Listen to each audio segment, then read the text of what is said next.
FNAF lore, chat. FNAF lore. She can dance. She can sing.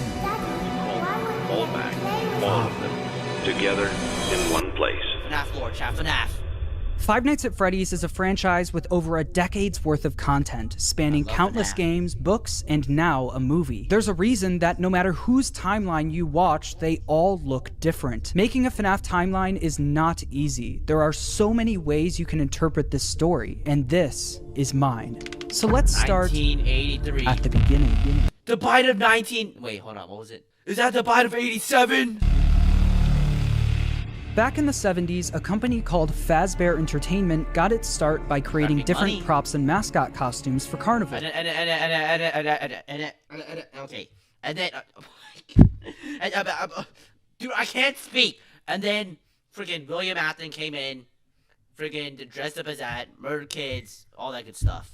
And specifically for something called the Fall Fest. The Fall Fest featured various mascot characters, such as a bird, an elephant, and the most popular of all, Fredbear and Bonnie. These specific mascot costumes were so popular, Fazbear Entertainment opened a dedicated restaurant for them called Fredbear's Family Diner, featuring the same Fredbear and Bonnie mascot costumes from the That's what William Afton uses, chat. That's what William Afton uses. Fall Fest. What Fazbear Entertainment didn't account for, though, was one of their animatronics from the Fall Fest. I'm gonna just speed through this crap.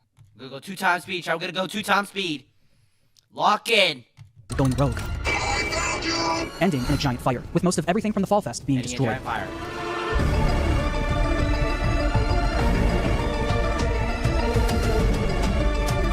Dude, chat, I actually might be locked in this video, though. I'm not gonna lie.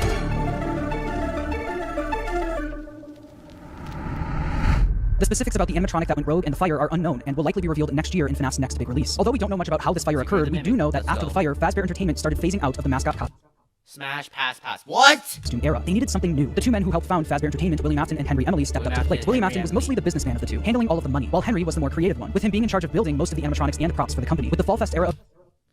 One question. Why would you put freaking little spikes in the animatronics? Can't you just wear them as a costume? Fucking stupid, man. The company coming to a close, they were only left with Fredbear's Family Diner, the standalone restaurant created for the Fredbear and Bonnie characters. In order to replace the mascot versions of Fredbear and Bonnie, Henry went to work on new versions of the characters, eventually creating the new Fredbear and Spring Bonnie. The same characters, but with new designs and new suits. Henry called them Springlock suits. These suits are able to double as both an animatronic and a suit that the employees could wear. To switch the suit from animatronic mode to suit mode, the employees could use a hand crank to pull back the animatronic parts, leaving room for them to climb inside. The Springlocks that were helping to hold back those animatronic parts were very sensitive, and with even a little bit of moisture, the Springlocks could potentially snap shut, crushing and killing whoever was inside. But if that ended up happening, Fazbear Entertainment had some common sense procedures set in place. In case of the Springlocks come loose while you are wearing the suit, please try to maneuver away from populated areas before bleeding out. That's not really customer experience. Fredbear's Family Diner ended up being super successful for William and Henry, so much so that other companies tried replicating it. Another company proceeded to rip This is the exact lore of Chuck E. Cheese, chat. I'm actually dead ass. This is the exact lore of Chuck E. Cheese. off Fazbear Entertainment's old mascot characters by creating their own animatronic versions of them. The leader of the group was Nedbear, a direct copy of Fredbear, followed by a hippo, an elephant, and a frog. All characters from the Fall Fest, and all with slightly different designs to avoid copyright issues. But while the rival company was able to replicate the designs, they could not replicate Henry's state-of-the-art technology. Their robots were poorly made and had to have giant batteries with exposed wires on stage with them. Naturally, the rival company failed and ended up being bought out by Fazbear Entertainment. With all of the success from Fredbear's Family Diner, William and Henry decided to branch out and create more characters for a new restaurant. In 1983, Okay. Let me guess. I know a little bit about the lore. I'm just watching this for the hell of it. So basically, I think William Afton killed that other dude, Emily, and then freaking he put himself into like the costume thing, and then he got like spring trapped or spring locked, whatever it's called, and he just became one. And yeah, oh yeah, also that he killed the kids, and that one kid who got chopped off by his head. Was that the bite of 1987? William and Henry opened Freddy Fazbear's Pizza, featuring Freddy Fazbear, Bonnie, Chica, and Foxy. With the opening of Freddy Fazbear's Pizza, Fazbear Entertainment was experiencing success like they've never seen before. But with two restaurants now open at the same time, more success also meant more work for William and Henry. The duo were so wrapped up in work that they started neglecting their own families. William was the father of 3 kids, the eldest, Michael, the crying child, and Elizabeth. The crying child has yet to have He killed his own family. a 100% confirmed name, so for this video, he will just be called the crying child. Meanwhile, Henry had one kid, a daughter named Charlie. The business partners spent most of their days working, so they both created different ways of taking care of their kids. Henry was the robotics genius, so he used his talents to create a new animatronic to watch Charlie for him. It was called the security puppet. This animatronic would sit by the door of Freddy next stream, I actually might freaking focus, in the next stream tomorrow, I actually might focus on FNAF. Fazbear's Pizza and make sure that Charlie wasn't able to leave the building. This made it so Charlie could play at the restaurant while Henry worked, without Henry having to worry about her leaving the building or getting kidnapped. The robot was linked directly to a green bracelet that Charlie was wearing. If Charlie, wearing the green bracelet, tried leaving the building, the security puppet would spring into action. William, on the other hand, was the businessman of the company. He cared more about making money, but also saving money. Naturally, he decided to just force his eldest son Michael to babysit while he was at work. Michael was mostly in charge of babysitting the crying child. The crying child didn't have many friends, but he did have a close relationship with his plushies. These plushies were characters from his favorite show, Fredbear and Friends, Fazbear Entertainment's newest cartoon, featuring Fredbear, Freddy, Bonnie, Chica, and Foxy. The crying child's favorite character, though, was Fredbear. He especially loved his Fredbear plushie. Although he loved the plushie version of the characters, the animatronics would soon become a different story. One day, while visiting Fredbear's family diner, the crying child saw something that would scar him for the rest of his life. While wandering the restaurant, he walked by the employees' only room, where an employee accidentally left the door open. Inside the room was his father, William Afton, helping another employee into a spring Bonnie suit. But through the eyes of the crying child, this looked like someone was literally being stuffed into an animatronic suit. The crying child was so young that he wasn't educated on how the mascot characters worked, so seeing a human be put inside of one terrified him. When a child experiences something traumatic, their brain naturally tries finding ways to deal with that trauma. The crying child's way of dealing with his trauma was by creating an imaginary friend. This imaginary friend took the form of the object he loved the most, his Fredbear plushie. His new imaginary friend Fredbear followed him wherever he went, shapeshifting into flowers, hiding behind cars, and in the sewers, with nobody being able to see him except for the crying child. When the crying child was overwhelmed, the plushie would talk to him and try to calm him down. Even when the plushie wasn't around, it was still able to speak to him because it lived in his mind. While the crying child was dealing with the trauma of seeing what he thinks Average schizophrenia. That's how schizophrenia starts. was someone being stuffed into a suit, his brother Michael was only making it worse. Michael knew about what happened with his younger brother and used it against him. Every day while babysitting the crying child, Michael would put on a Foxy mask, hide somewhere in the house, and jump scare his little brother. Well, it's kind of badass. The graphics are pretty good. Oh, the bear. You no longer have to wait to sing and dance with Fredbear and Friends. Weeknights at 8, 7 Central. Only on. What is that? Left and right, left and right. Hey, don't forget to look back sometimes. Hey, I wouldn't. If I were you, I wouldn't go in there. Close the door. Close the door. FNAF 4, Chad. That's FNAF 4. Ah! Through all of Michael's bullying, Oh, Jesus Christ, that actually scared the crap out of me. the crying child's imaginary friend Fredbear would comfort him and talk him through the situation, saying, "You know he is hiding again. Be careful. Tomorrow is another day." Michael wasn't the only one bullying the crying child, though. The local kids in the neighborhood heard about why the crying child was so scared of the pizzeria, even making up fake rumors related to what the crying child thought he saw there. "You'd better watch out. I hear they come to life at night. And if you die, they hide your body and never tell anyone." But all of this bullying would come to a head on one special day, the crying child's birthday. Ironically, his birthday party was being held at Fredbear's family diner. Because he was so terrified of being at the pizzeria, he hid under the table, not knowing that Michael and his friends were nearby, planning a prank that would go terribly wrong. It's gonna be the bite, Chad. It's gonna be the bite. Make sure you grab your pizza. Fredbear and Spring Bonnie will be performing in 5 minutes. Oh, kind of badass. Bro, I'm bored, then don't watch the stream.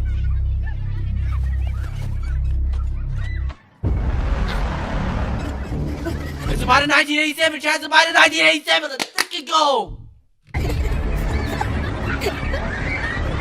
Please no blood. Please no blood. Please no blood. Michael and his friends lifted the crying child up to, quote, give Fredbear a big kiss, and Fredbear bit down on him, leaving his body to go limp. Michael and his friends quickly stopped laughing. Because of Michael's immature behavior, his terrified younger brother paid the ultimate price. Although the crying child was badly hurt, he didn't immediately die. Because of They're going to hell. They're all going to hell. the immense brain damage, he slipped into a coma. After being treated at a hospital, the crying child was taken home so he could be comfortable, surrounded by his only friends, his plushies. In the crying child's final moments, Michael decides to apologize for what he's done, saying, "Can you hear me? I don't know if you can hear me. I'm sorry." After Michael speaks, the It crying wasn't child's your imaginary fault, friend man. Fredbear, created out of the trauma he experienced, I continues believe doing it what it's done the wasn't your whole time. It comforts him, saying, "You're broken. We are still your friends. Do you still believe that? I'm still here. I will put you back together." This would be the final thing the crying child hears before he dies. The crying child's spirit would then live on in the Fredbear suit, the thing that took his life. The crying child's death wasn't just an accident. It was directly caused by Michael's recklessness. This is something that Michael could potentially face jail time for, so it needed to be covered up. Since the crying child was being kept at home, no one else knew that he ended up passing away. So William and Michael ended up burying the crying child's body in the middle of the woods where no one would find That's it. No tree messed up. He buried his own child's body? Dude, that's actually effed up, bro. stone, no flowers, just a pile of dirt, an unmarked grave, and a lifetime's worth of guilt that Michael would have to live with. Shortly after the incident, Fredbear's family diner was quickly shut down, and Fredbear was completely wiped from existence. The Fredbear and Friends TV show turned into Freddy and Friends on tour. The Fredbear and Spring Bonnie Springlock suits also ended up being moved into the back room of Freddy Fazbear's Pizza, mainly being used as spare suits if one of the Freddy's animatronics broke down. The death of William Afton's youngest son was a pivotal moment in this story, specifically William Afton's story. This was the first domino to fall. A father losing his son is a traumatic situation, and while any other father would take time to grieve, be sad, and properly deal with such a big loss, William Afton took a different route. F the kid. Move on. Don't take that out of context. Afton definitely was upset about his son dying, but it wasn't because he felt bad for his son, it was because it was embarrassing to him. William Afton was a narcissist. He had little to no empathy. All he cared about was work and comparing himself to his business partner, Henry. Henry had a wife, a kid, and a talent for robotics that Afton was utterly jealous of. The death of the crying child sent Afton over the edge, because while Henry's family was still perfect, his was now broken. Henry and William had different ways of taking care of their kids, and while Afton employing his eldest son failed, Henry's security puppet succeeded. Henry's daughter, Charlie, lived on. Afton had a hard time dealing with this feeling of embarrassment. He started becoming an alcoholic, frequently visiting the local bar called Junior's. One night, though, after drinking a little too much and getting kicked out of the bar, he decided that he was going to settle the score with Henry. Afton, drunk and filled with rage, drove from the bar to Freddy Fazbear's Fazbear's Pizza, where he knew Charlie was being watched over by Henry's security puppet. Afton planned on risking everything to kill Henry's daughter Charlie. He didn't care if he got caught, and he didn't care if he went to prison. But when Afton got to Freddy's, he noticed that Charlie was standing outside by herself. It turned out that some bullies were able to trap the security puppet in its box and lock Charlie outside the building, giving Afton the perfect opportunity to kill Charlie outside of the pizzeria. The security puppet was eventually able to no! Afton's gonna kill freaking Charlie! Escape its box and went looking for Charlie. As Afton sped away, the puppet noticed that Charlie was outside in the pouring rain. It then did what it was programmed to do and went to protect her.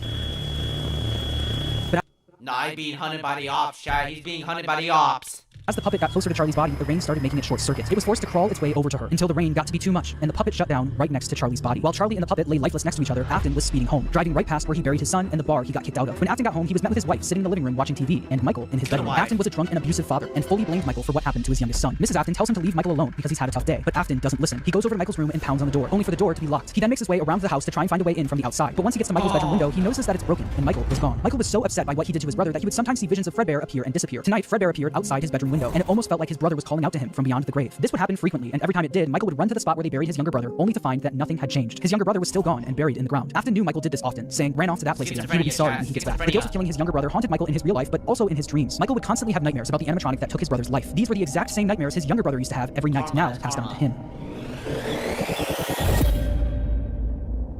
FNAF 4? FNAF 4.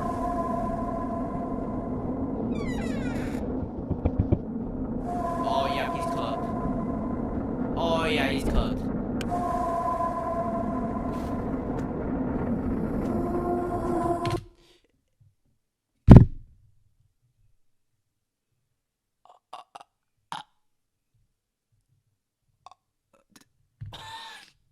Dude, chat. Imagine it's the middle of the night and you wake up and you see this. I'm absolutely gonna crap and soil myself and freaking pee. But on a real note, that's actually hella scary. And also, if I were you, I wouldn't go there. Close the door, that's good. Oh, they're in the closet. Foxy's in the closet. Ah! Okay, I'm sorry. He's cooked. After the death of Charlie, Fazbear Entertainment tried their best at covering it up. Fortunately for them and for William, the crime was committed outside, where no one was around to witness it. William was able to get away with everything, while Fazbear Entertainment never spoke of the incident again. The security puppet was quickly moved to the back room of Freddy Fazbear's Pizza, where the retired Fredbear and Spring Bonnie suits resided. But something was different about the security puppet. Dark tears now appeared on the mask of the animatronic. Dark tears that weren't there before. This is something that Afton quickly noticed the next day when he went into work. He'd heard about what happened moments after he sped off. He knew the security puppet was found laying next to Charlie's body. So does that mean Charlie's soul now resided in the puppet? William definitely noticed that the puppet looked different. Almost like it was haunted. Almost like it was thinking. Other employees would eventually notice the same thing. I'll be honest, I don't like that puppet thing. It's always thinking that can go anywhere. After realizing the security puppet may be possessed by the spirit of Charlie, Afton went back and looked at the crying child's Fredbear plushie, only to find that it also seemed to be haunted. The crying child feared for So the thing that bited the crying child's face also got possessed. his life every single day, and that plushie was something he was able to cry and pour his agony into. Afton believed that this is what caused the plushie to appear haunted. It wasn't made alive by the spirit of his son, it was made alive by the agony and fear his son poured into it. Afton quickly became obsessed with the concept of haunted objects, and more specifically, the power of human emotion. He needed to find out if this is something he could take advantage of. Afton then used all of his money he made from Fredbear's and Freddy Fazbear's Pizza to build a giant underground facility directly under his house. It was here that he would try to recreate what happened with his son, to recreate the fear and agony he experienced. In order to do this, Afton didn't take any chances. He needed to replicate exactly what his son went through every day. In order to do this, Afton built a replica of his house underground, along with his son's daily walk to Fredbear's family diner. He also built a makeshift bedroom where he could force kids to have the same nightmare every night. Afton would sit in his office watching them on the cameras that could be accessed using the passcode 1983, the year his son got bit. He also kept the crying child's Fredbear plushie on the desk Is that a bite of 83? Oh yeah, that's it. The a reminder of what he was trying to replicate. In the makeshift bedroom, there were dummy animatronics that wheeled down the hallway. I'm not holding them. But the kids wouldn't see them as just blank dummies on wheels. Afton would pump hallucinogenic gas into the room to get the kids to think that what they were seeing was a monster. These nightmare gas canisters were being stored all throughout his underground facility, and on the bed of this makeshift bedroom was a Freddy plushie, in the hopes that the kids would pour their fear and agony into the plush, like his son did to his plushie. On the other side of the bunker where Afton recreated the crying child's walk to Fredbear's, he placed a bunch of Fredbear plushies all over the place. These Fredbear plushies had walkie-talkies inside of them. This was Afton's way of recreating his son's imaginary friend that would talk to him wherever he went. Afton would speak to the kids through his walkie-talkie sitting in his private office. After setting up the bunker, Afton was only missing one more thing: the kids to run these experiments on. He Average lore of FNAF 4, chat. needed a way to kidnap and capture kids without being caught, and he had the perfect way to do it. Kidnapper? The show. Okay. Chat, think about it this way. You know what I think? My theory is that he goes on Roblox. He goes on Roblox and he tells the kid to come over to Fazbear's Pizza, and then and then he just kidnaps him and puts him down there and locks him up. Let me out of the basement. Hell no! You're gonna stay down there and freaking suffer all night with the freaking animatronics and carbon dioxide crap. Will begin momentarily. Everyone, please stay in your seats. Enter Circus Baby and the Funtime animatronics. These robots were specifically built by Afton to capture kids, featuring Circus Baby, Funtime Freddy, Funtime Foxy, and Ballora. They feature advanced technology such as parental tracking, voice mimicking / luring, and storage tanks. Circus Baby, the star of the group, was even able to make ice cream as a way to lure kids to her. Once the kid got too close, a giant claw would reach out, grab them, and lock them in the animatronics storage tank. Some of the board members from Fazbear Entertainment were suspicious of these new animatronics. She can dance. She can sing. She's equipped with built-in helium tech. From inflating balloons right at her fingertips. She can take song requests. She can even dispense ice cream. With all due respect, those are the design choices we were curious about, Mr. Afton. Afton even created a new restaurant for these animatronics called Circus Baby's Pizza World. Elizabeth, William Afton's daughter, was fascinated by Circus Baby. All she wanted to do was play with her, but Afton wouldn't let her. Daddy, why won't you let me play with her? You let the other children go see her. Why won't you let me go? He strictly told her to stay away from the animatronic, but one day she didn't listen. On the opening day of Circus Baby's Pizza World, another domino would fall in Afton's life, and Elizabeth would soon be the victim of his terrible misdeeds. I can do something special. Did you know that? Hey, yo. I can make ice cream, although I only did it once. What a wonderful day, though. I was in a small room with balloons and a few tables. I would always count the children. I'm not sure why. They usually played together in groups of 2 or 3. There were 4, then 3, then 2, then 1. Time to play.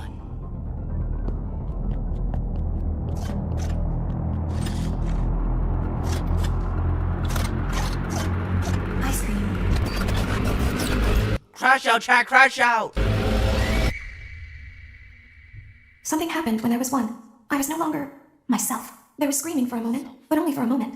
In an instant, Elizabeth was grabbed by Circus Baby and thrown into her stomach hatch. The sheer force of her being grabbed and thrown into the robot storage tank was enough to kill her almost instantly. This is something that William wasn't able to test. That was until his daughter became the test. William Afton now lost another one of his kids, but this time it was all his fault. After just one day of being open, At this point, just freaking kill all your kids at this point. Circus Baby's Pizza World was shut down. Afton covered up the incident by telling the public that the restaurant shut down due to gas leaks, but not everyone bought that story. The local newspaper wrote about the incident, saying, in other news, the grand opening of Circus Baby's Pizza World has apparently been canceled due to reported gas leaks in the building. Sources close to the establishment questioned the report, saying that strange activity around the area at night suggests something else is to blame. One local is quoted as saying, everything just stopped. There was so much excitement built around this place opening, and then they just stopped talking about it. A tenant from across the street claims to have witnessed a large group of cars surrounding the building during the night, and large pieces of equipment being taken out of the building under tarps. A few weeks later, the building was for sale. There is no comment yet from the local entrepreneur who financed the venture. That local entrepreneur, William Afton, successfully covered up everything. He was able to bring Circus Baby and the Funtime animatronics back down into his bunker, but once he got them there, he noticed something was different about Circus Baby. One distinct feature about Circus Baby was her blue eyes, but what once was blue eyes now were green, the same color as Elizabeth's. In that moment, he knew that his daughter's soul attached itself to the robot. Her soul lived on in Circus Baby. Afton knew that the way Charlie went on to possess the puppets was sloppy, and it was hard to recreate without being caught. But what if the kids' bodies were hidden where no one would ever look? What if, just like his daughter, their bodies were stuffed into the animatronics? For Afton, Elizabeth's death quickly went from just another inconvenience to a scientific breakthrough. Afton was one step closer to harnessing the power of life itself. But one successful experiment wasn't enough. Just like the fear experiments he built in the bunker, he needed to replicate exactly what happened. He needed to recreate the accident, and he knew exactly how he was going to do it. Using the Funtime animatronics again wasn't an option. Circus Baby's Pizza World was shut down, and the public was already getting too suspicious of the animatronics. But he didn't need the Funtime animatronics. He was going to run the experiment himself. On June 26, 1985, William Afton made his way to Freddy I Fazbear's. actually can't believe I'm actually processing all this with 2 times speed. I'm actually understanding all this. Pizza. There, he would put on the old spring Bonnie suit from Fredbear's to lure 5 kids into the back room. Took a swim with my new friend. Didn't care, I jumped right. Pac-Man, chat, Pac-Man. Hello. Oh no! The water's clear, come swim with me.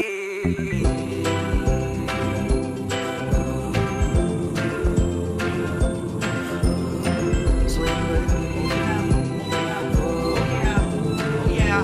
Oh yeah.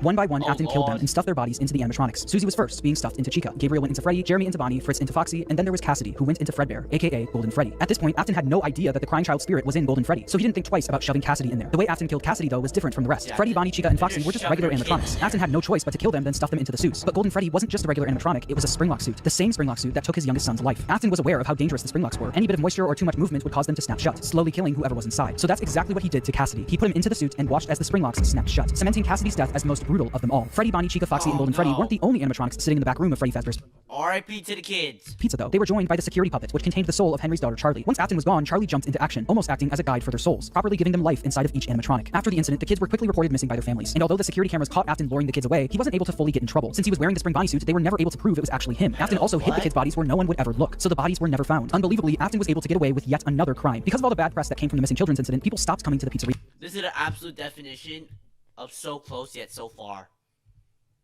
They're trying to look for the kids while they're literally right there in the animatronics. Yeah, after months of customer Why can't they just go to heaven? Or hell? Let them be free! Instead of freaking having to stay here with their freaking deadbeat dad. was no longer showing up, Fazbear Entertainment officially shut down Freddy Fazbear's Pizza. Shortly after the pizzeria shut down, Afton decided to pull the Funtime animatronics out of retirement and finally get his underground facility fully operational. He knew he couldn't try opening another circus. So this was underground as well. Okay. These restaurants, so he had a new idea. Due to the massive success and even more so the unfortunate closing of Freddy Fazbear's Pizza, it was clear that the stage was set, no pun intended, for another contender in children's entertainment. Unlike most entertainment venues, our robotic entertainers are rented out for private parties during the day. Afton opened Circus Babies Entertainment and Rental. This way, he could rent out Funtime animatronics to local birthday parties, capture kids, and bring them back to his underground bunker to be experimented on. While Afton was running his rental business, Fazbear Entertainment was determined to try opening another pizzeria. In the summer of 1987, Fazbear Entertainment opened the new and improved Freddy Fazbear's Pizza, this time with brand new versions of their original characters. These were called the toy animatronics, and they were once again built by Henry. Henry was aware of what happened in 1985, and especially of what happened to his daughter, so he was determined to make sure that never happened again. These new toy animatronics were equipped with facial recognition systems that were linked directly to a criminal database. The security puppet was also brought out of retirement, but instead of working security, it sat quietly in the prize corner. Freddy, Bonnie, Chica, Foxy, Golden Freddy, and Spring Bonnie were also moved to the new pizzeria, and it's revealed that these animatronics were mostly used for spare parts. By now, I'm sure you've noticed the older models sitting in the back room. Those are from the previous location. We just use them for parts now. The idea at first was to repair them, but they were just so ugly, you know? The smell. This means that the haunted metal of the original Freddy's animatronics was now being put into the toy animatronics, causing the toys to also now be possessed. After Afton got away with the first set of murders, FNAF 1 ones are the withered ones. And the FNAF 2 ones are part of the FNAF 1. he needed to see if the kids' spirits were possessing the animatronics. In order to see for himself, Afton went back to work at the new pizzeria as a daytime security guard. While Afton was working the day shift, Jeremy Fitzgerald was working the night shift. Jeremy worked there for 5 nights, and unfortunately for him, because the kids possessing the animatronics were killed by an adult, they were extremely aggressive to any adult they encountered. They interact with the kids just fine, but when they encounter an adult, they just stare. Meanwhile, Afton decided to pull the same trick he did at the old Freddy's location, gaining 5 more victims. Someone used one of the suits. We had a spare in the back, a yellow one. Why don't you hire a kid as a night guard? Think about it, chat. They don't harm them. It's free money. Think about it. If it's adult, then obviously they're gonna get killed. But think about it, chat. Afton used the Spring Bonnie suit to pull the same stunt again on 5 more kids. But as he was committing the murders, Charlie from inside the puppet was actively trying to save the kids. She tried enlisting the help of the other animatronics, but it was too late. Afton had already finished what he started. Not only that, him seeing the puppet and Freddy walking around the pizzeria trying to stop him was all the proof he needed that his experiments were successful. The kids he put into the original suits were haunting the animatronics. But there was one problem. Afton knew that the haunted metal of the endoskeletons was the key to everything, but the animatronics were trapped at the pizzeria. There was no way he could bring them back to his underground bunker. He couldn't get to the animatronics if the pizzeria was still open and active, so he needed to find a way to make sure the pizzeria shuts down and fast. Instead of stuffing the new set of victims into the toy animatronics, he decided to leave the kids out in plain sight, scattered throughout the pizzeria. This was a guaranteed way to get the pizzeria shut down. A few hours after Afton committed the murders, Jeremy Fitzgerald showed up for his night shift, unaware of what happened that day. Hello. What on earth are you doing there? Didn't you get the memo? The place is closed down, at least for a while. Listen, just finish your shift. It's safer than trying to leave in the middle of the night. We have one more event scheduled for tomorrow, a birthday. You'll be on day shift. Wear your uniform. Stay close to the animatronics and make sure they don't hurt anyone, okay? The next day during Jeremy's day shift, one of the animatronics bit him in the head. This was infamously known as the bite of 87. Meanwhile, Afton successfully got the pizzeria shut down. The local newspaper wrote about the incident, saying after being open only a few short weeks, Freddy Fazbear's Pizza is closing its doors. The new animatronics will be scrapped due to possible malfunctions. However, the original characters are being kept in hopes of a possible reorganization of the company. Since the toy animatronics were now being scrapped, he knew he could get away with taking their endoskeletons. But he also knew that he couldn't risk showing his face at the pizzeria again, so he got his oldest son Michael to do the work for him. William was easily able to get Michael to do whatever he wanted. William was abusive and manipulative, while Michael was haunted by the guilt of what he did to his younger brother. Because of this, Michael basically acted as William's puppet. Michael showed up for the night shift at the now closed Freddy Fazbear's Pizza under a code name, Fritz Smith. At the end of his shift, he would successfully steal the toy animatronics endoskeletons for his father, causing him to get fired his first day on the job due to tampering with the animatronics. As it said in the local newspaper, while Fazbear Entertainment scrapped the toy animatronics, the original Freddy, Bonnie, Chica, and Foxy. The person that we're focusing on, like from the thing, like from the perspective, is the older brother, right? Were going to be fixed up and reused, and that's exactly what they did. After the 1987 Freddy's location shut down, they opened yet another location, this time using the exact same building as the first Freddy Fazbear's Pizza. As you can imagine, this didn't work out great for the business. People already had a bad impression of Fazbear Entertainment, so using the same building that the original murders took place in didn't help business. Customers barely showed up to the new This actually kind of reminds me of Chuck E. Cheese a little bit, I'm not gonna lie. pizzeria, leading it to shut down by the end of 1993. Although this was bad news for Fazbear Entertainment, this was great news for William Afton. Afton was able to acquire the endos of the toy animatronics, but that wasn't enough. He needed all of the haunted endoskeletons, especially the ones in the original animatronics. Once the pizzeria shut down, Afton came up with a plan to steal the endos from the animatronics. Each pizzeria was designed with something called a safe room. As always, if there is ever an emergency, please go to the designated safe room. Every location is filled with one extra room that is not included in the digital map layouts programs to the animatronic or security goods. This room is hidden to customers, invisible to animatronics, and is always off camera. This room was hidden from guests and invisible to the animatronics. Can you just stay there the whole night? Afton would use this to his advantage, luring each of the animatronics to the safe room and dismantling them one by one. The kids possessing these animatronics were the same kids he lured into the back room all those years ago. He planned to use the same trick to lure the same kids all over again.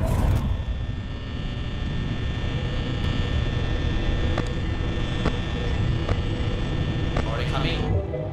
Oh, they're coming, Chad. They're coming. Bro got the old man block.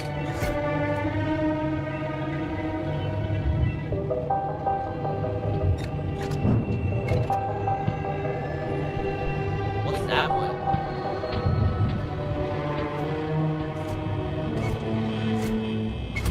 What happened to them?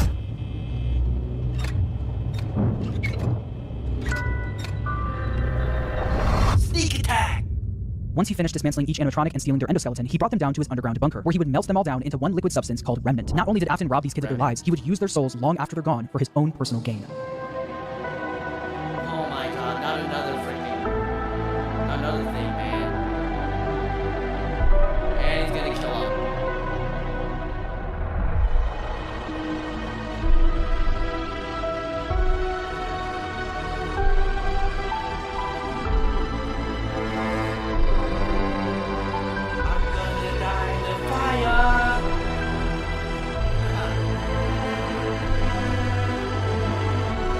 is actually kind of sad though, I'm not gonna lie.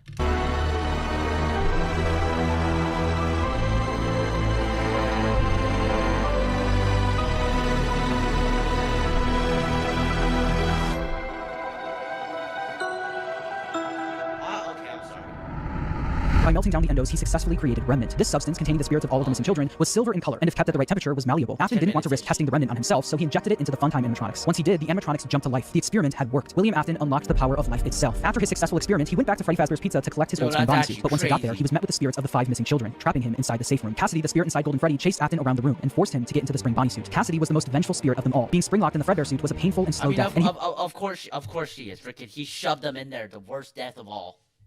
Wanted to make sure that Afton knew what that felt like. At this point, Afton knew how a spirit could live on. As long as he was inside the suit, he knew he'd be back. I always come back.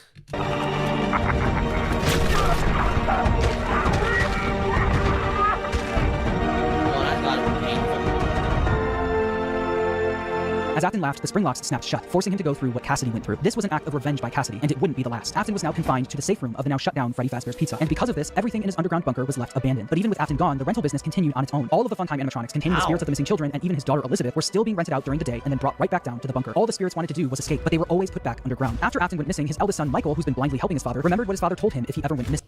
Dude, just let him go, man. At this point, it's not even worth it. Just let him go.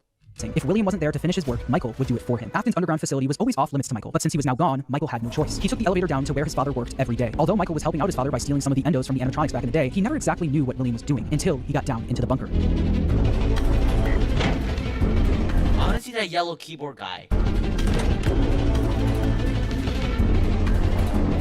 Over the several days he visited the bunker, he learned more about what his father was up to. He learned about the massive facility his father built, complete with multiple rooms conducting fear experiments. He learned the truth behind the Funtime animatronics and how they were actually designed to kidnap kids. And he learned through the voice of Baby exactly how his sister died. A little girl, standing by herself, my stomach opened, and there was ice cream. I couldn't move, at least, not until she stepped closer. But as the week went on, Baby was conducting a plan of her own, a plan to escape the bunker, using Michael's body. Elizabeth was no longer the person Michael remembered her as. She was entirely devoted to her father and would do anything to make him proud of her. At the end of the week, all of the Funtime animatronics endos were scooped out, with all of them combining into one animatronic called Ennard. This creature, containing the spirits of the missing kids and Elizabeth, knew they wouldn't be able to escape the bunker looking like an So Ennard is everybody. animatronic. They needed a human body to walk around in.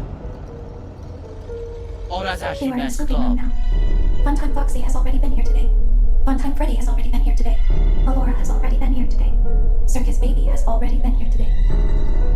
I've been out before, Dude, this but they nightmare always let me fuel, back. holy They crap. always put us back inside. There's nowhere for us to hide here. There's nowhere to go when we look like this.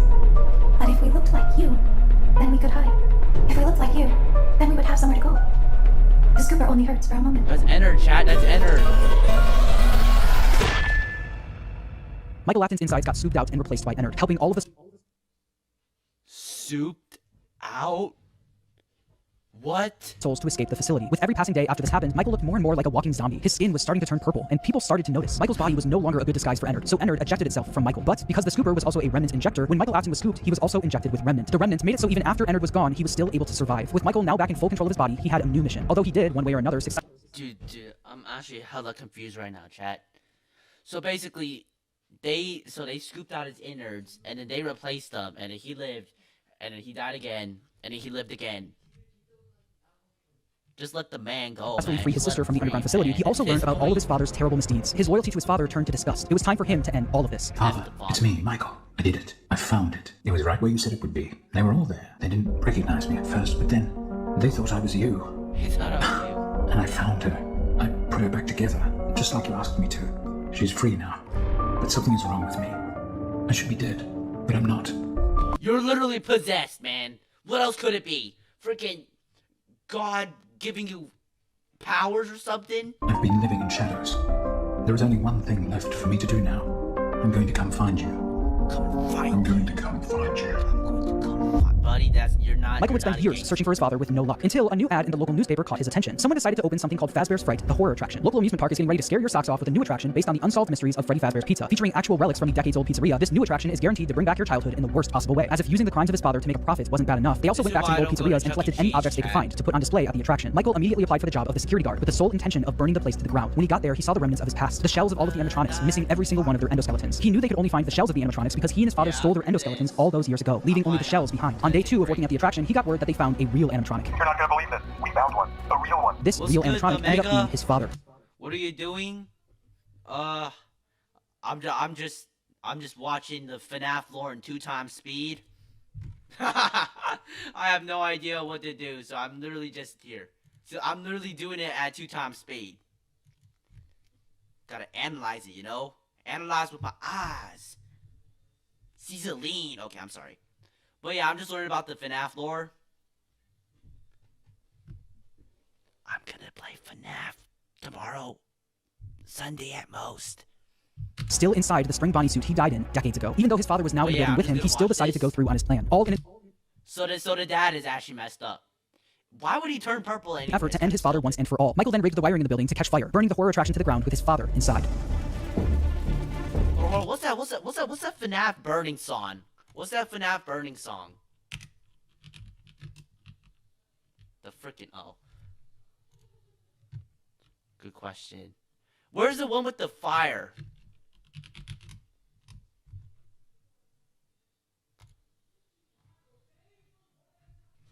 Okay, anyway, going back. I hope you die in the fire. That's William Afton, chat. The local newspaper would write about the fire, saying a new local attraction based on an ancient pizzeria chain burned down overnight. It's a curse, chat. It's a freaking curse. Just don't reopen it up, and let's just calm down.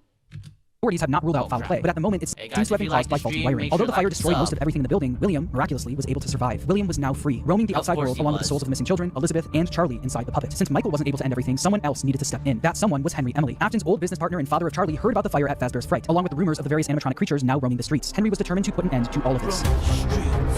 It's only now that I understand the depth of the depravity of this creature, this monster that I unwillingly helped to create. As if what he already done wasn't enough, he found a new way to desecrate, to humiliate, to destroy. As if the suffering wasn't enough. The loss of innocence, the loss of everything to so many people. Small souls trapped in prisons of my making, now set to new purpose, and used in ways I never thought imaginable. He lured them all back to a familiar place, back with familiar tricks. He brought them all together. Are they still aware? I hope not. It keeps me awake at night. I can make myself sleep, but not yet. Not until I undo what he has done and heal this wound. A wound first inflicted on me, but then one that I let bleed out to cause all of this. He set some kind of trap. I don't know what it was, but he led them there. Again. He overpowered them. Again. And he robbed them of the only thing that they had. Again.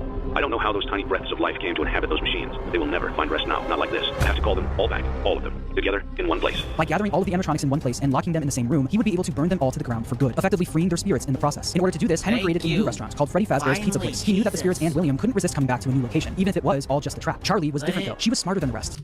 Let him go, let him go. Let him go up to heaven and rest. So Henry knew she wouldn't be as easily fooled. So he created an animatronic called Lefty, standing for Lure, Encapsulate, Fuse, Transport, and Extract, specifically to capture the puppet and bring it to the pizzeria. While trying to find someone that would help him carry out his plan, one person showed up for the job. A person who was also determined to finally end all of this, Michael Afton. Day after day, the animatronics roaming the streets would show up in the alleyway next to the pizzeria. Baby, aka Elizabeth, the souls of the missing children, and the crying child, now appearing as Molten Freddy, Charlie, and Lefty, and his father, William, all showed up in the back alley. Michael would then collect each animatronic and throw them into a facility under the pizzeria, designed to be a maze with no exits, where the animatronics would roam around without even knowing they're trapped, until the end of the week, where they would all be burned to the ground. With all of the souls, including William himself, now in one place, Henry's plan was in motion. As far as Elizabeth... Whatever I said what was hell, scratch everything. This is hell. Beth and William were concerned, this was a good thing. All of this remnant now in one place was all that they wanted, until Henry stepped in. You played right into our hands. Did you really think that this job just fell out of the sky for you? No, this was a gift for us. You gathered them all together in one place, just like he asked you to. All of those little souls in one place, just for us. A gift. Now we can do what we were created to do and be complete. I will make you proud, Daddy. Watch. What? Listen, and be full. Connection terminated. I'm sorry to interrupt you, Elizabeth, if you still even remember that name, but I'm afraid you've been misinformed. You are not here to receive a gift, nor have you been called here by the individual you assume, although you have indeed been called. You have all been called here into a labyrinth of sounds and smells, misdirection, and misfortune. A labyrinth with no exit, a maze with no prize. You don't even realize that you are trapped. Your lust for blood has driven you in endless circles, chasing the cries of children in some unseen chamber, always seeming so near, and somehow out of reach. But you will never find them, nor you will. This is where your story ends. And to you, my brave volunteer, who somehow found this job listing not intended for you. Although there was a way out planned for you, I have a feeling that's not what you want. I have a feeling that you are right where you want to be. I am remaining as well. I am nearby. This place will not be remembered, and the memory of everything that started this can finally begin to fade away, as the agony of every tragedy should. And to you monsters trapped in the corridors, be still, and give up your spirits. They don't belong. I know I said this like 10 times already, but I hope you die in a fire. For most of you, I believe there is peace and perhaps more waiting for you after the smoke clears. Although for one of you, the darkest pit of hell has opened to swallow you whole. So don't keep the devil waiting, old friend. My daughter, if you can hear me, I knew you would return as well. It's in your nature to protect the innocent. I'm sorry that on that day, the day you were shut out and left to die, no one was there to lift you up into their arms, the way you lifted others into yours. And then, what became of you? I should have known you wouldn't be content to disappear. Not my daughter. I couldn't save you then. So let me save you now. It's time to rest for you and for those you have carried in your arms. This ends, for all of us, in communication. Henry putting fire to the animatronics may have freed the spirits from the metal of the robots, but some of them still needed help actually moving on into the afterlife. This help would come from Charlie. She helped guide the spirits into the robots. Now she would help them move on. In the world of Five Nights at Freddy's, the way a spirit can move on is by them being put into a happy memory. The memory Charlie chose actually comes from the crying child, and the day he got bit. Piece by piece, Charlie put that terrible, shattered memory back together, but this time she would change it into a happy memory. Instead of the crying child getting bit on his birthday, Charlie changed it so that all of the missing kids and Charlie would celebrate him, giving him a giant birthday cake. By changing that terrible memory into a happy one and attaching all of the spirits to it, they were able to successfully pass into the afterlife. 3 more minutes. Let's go, they all moved on, chat. Let's freaking go.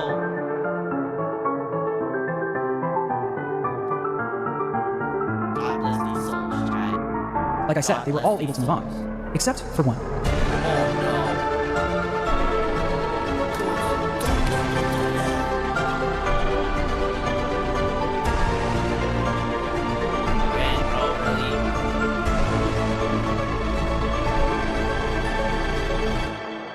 Cassidy, the most vengeful spirit of them all, wasn't done yet. He decided to attach his soul to William's, making sure that William was unable to move on. By attaching his spirit to William's, he was able to trap Afton in an endless loop of death. He made Afton relive every one of his terrible misdeeds. The fear experiments, his underground bunker, and the pizzeria where Cassidy was killed. Afton experienced all of this while— So that's why we're doing it, chat.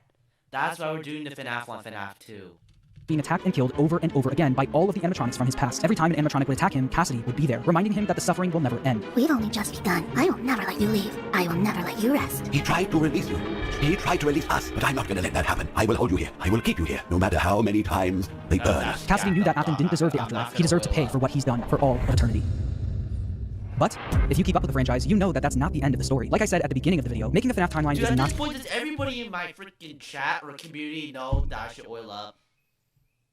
Hey.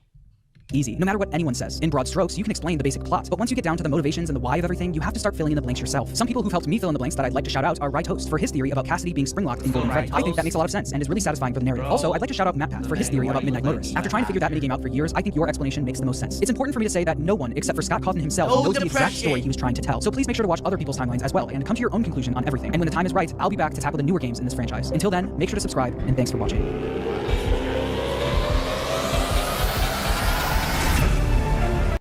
Frozen for me.